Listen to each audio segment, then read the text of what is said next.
question centrale qui s'invite à la réflexion de plusieurs qui aspirent à immigrer au Canada. Cette question a rapport avec la nouvelle mesure ou alors la mesure qui a été proroguée qui vise à permettre aux détenteurs du visa visiteur de pouvoir travailler au Canada. Dans cette vidéo, donc, je vais répondre à la question, une fois que j'ai le visa visiteur, comment je fais pour rester définitivement au Canada? Vite fait, je te fais une mise à jour à propos de nos conférences que nous allons organiser Afrique Éducation au Cameroun pendant les mois de juillet et de août 2023, dont la date approche. Les premières places sont prises. Il reste quelques places parce qu'en réalité, les places sont très limitées.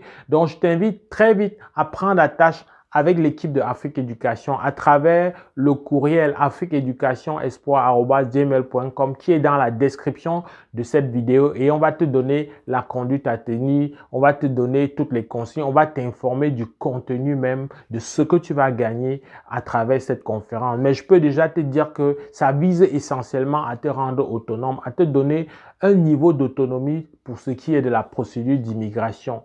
Et donc, on va beaucoup miser sur la transparence et sur un partage important d'informations. Donc, ne manque pas, prends vite ta place. Ce sera à l'hôtel Franco à Yaoundé, ce sera à l'hôtel Bano Palace à Douala. Donc, au plaisir de te compter parmi ceux qu'on aura finalement retenu parce qu'une fois encore, les places sont limitées. Dépêche-toi. Alors, la première chose qu'il faut savoir, c'est qu'effectivement, le visa visiteur te permet jusqu'en février 2025 de pouvoir, une fois sur le territoire canadien, décrocher un contrat de travail et travailler directement. Alors, ça demande donc que tu puisses faire des démarches, que ce soit avant, mais surtout pendant que tu arrives sur le sol du Canada pour pouvoir faire en sorte qu'un employeur te recrute, te donne un contrat de travail. Alors, je vais donc présenter la chose de deux manières. Selon que tu as un contrat de travail dans le délai qu'il faut ou que tu n'as pas un contrat de travail. Commençons par le cas le plus évident. Si à l'intérieur des 6 premiers mois, des 6 mois de ton séjour légal en tant que visiteur, tu réussis à décrocher un contrat de travail, il va faire les démarches pour pouvoir te faire délivrer une EIMT si ça n'avait pas encore déjà été fait à l'avance. S'il a déjà été fait à l'avance, il va donc juste associer ton nom à cette demande de EIMT et au bout d'environ 30 à 36 jours, tu vas pouvoir avoir l'EIMT et le permis de travail va suivre immédiatement. Les conditions pour le permis de travail à l'intérieur du Canada, c'est de loin différent. Donc, c'est une formalité qui va très vite. Admettons que tu n'as pas encore eu le EIMT ou finalement ton permis de travail n'est pas venu te retrouver à l'intérieur des 6 premiers mois. Mais si c'est le cas, très simple, tu vas faire une prorogation de statut. Tu vas faire donc une prorogation de statut en motivant, en justifiant avec cette autre documentation qui vient établir que tu es en processus. Donc, le fait de proroger ton statut va te maintenir en ce qu'on appelle statut. On appelait ça avant statut implicite. Ça s'appelle aujourd'hui statut conservé. C'est-à-dire que tu gardes les mêmes droits et prérogatives liés à ton statut avant qu'il n'expire. Quand je parle d'expirer, tu vas me dire, mais j'ai un visa visiteur qui a une validité de 5 ans, de 4 ans, de 2 ans, dépendamment de la date d'expiration de ton passeport. Oui, ça a une validité, mais ne perds pas de vue que le visa visiteur te permet de rester au Canada seulement pour 6 mois moins 1 jour. Après 6 mois moins 1 jour, tu dois quitter le territoire avant de revenir sur le sol canadien. Ça, c'est ce que la loi dit. Si tu veux vraiment respecter les conditions de séjour, ben, c'est ce que tu dois faire. À moins que depuis ton entrée, l'agent des services frontaliers t'ait délivré ce qu'on va appeler une fiche de visiteur qui peut-être explicitement donne déjà un nombre de temps au-delà de 6 mois. Oui, l'agent des services frontalier peut, c'est de sa discrétion, quand c'est motivé, quand c'est justifié, il peut faire en sorte de te donner une fiche de visiteur qui prolonge au-delà de 6 mois ton statut. Si ça a été fait dans ton cas, ben, tu n'as plus besoin de faire la demande de prorogation. Mais je te dis tout de suite, cette mesure-là, généralement, elle est exceptionnelle. Tout comme il peut prolonger de 6 mois, il peut aussi raccourcir dépendamment des raisons qui sous-tendent ta visite, qui sous-tendent le fait que tu viennes au Canada. C'est pour ça qu'il va falloir souvent utiliser des mots qui sont corrects lorsque tu es dans une entrevue comme ça au point d'entrée, c'est-à-dire au niveau de l'aéroport.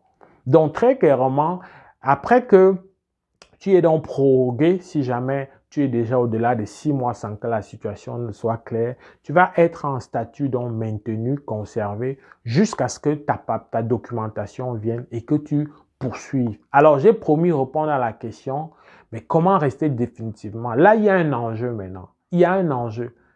L'enjeu, c'est le métier, le travail que tu as décroché. Est-ce que c'est un travail qualifié ou peu qualifié? Est-ce que c'est un travail spécialisé? En tout cas, si c'est dans l'un des 4 faits que je t'avais nommé dans une précédente vidéo, à savoir fait 0, 1, 2, 3. Si c'est dans cette catégorie-là, il y a de fortes chances donc que tu sois éligible ou si tu veux admissible au programme qui sont faites pour ceux qui ont une expérience canadienne ou québécoise. Mais si tu es donc dans un autre métier de faire 4, 5, je pense au simple métier de serveur d'entretien ménager et bien d'autres, mais malheureusement, tu ne pourras pas aspirer à candidater, tu ne seras pas admissible. Par contre, je réponds toujours à la question de rester définitivement. Il y a de fortes chances que, puisque la plupart de ces métiers-là vont rester en besoin pendant un bon bout de temps, ben, il y a de fortes chances que tu retrouves un autre contrat. Dès que tu as trouvé un autre contrat, ça se peut que tu t'aies déjà fait une bonne cagnotte, tu as un bon compte bancaire. Ça se peut même déjà que dès ton premier contrat, tu aies un bon compte bancaire. Ça va dépendre, c'est au cas par cas. Est-ce que tu es en famille? Est-ce que tu as des engagements financiers? Est-ce que tu es venu étant très endetté? Dépendamment de ça, tes 2 ans peuvent faire en sorte que tu puisses cumuler un bon capital qui va faire que, en prenant une petite formation de 18 mois, que tu aies des ressources financières pour justifier la capacité financière et donc basculer vers le permis d'études. En basculant vers le permis d'études, c'est fini.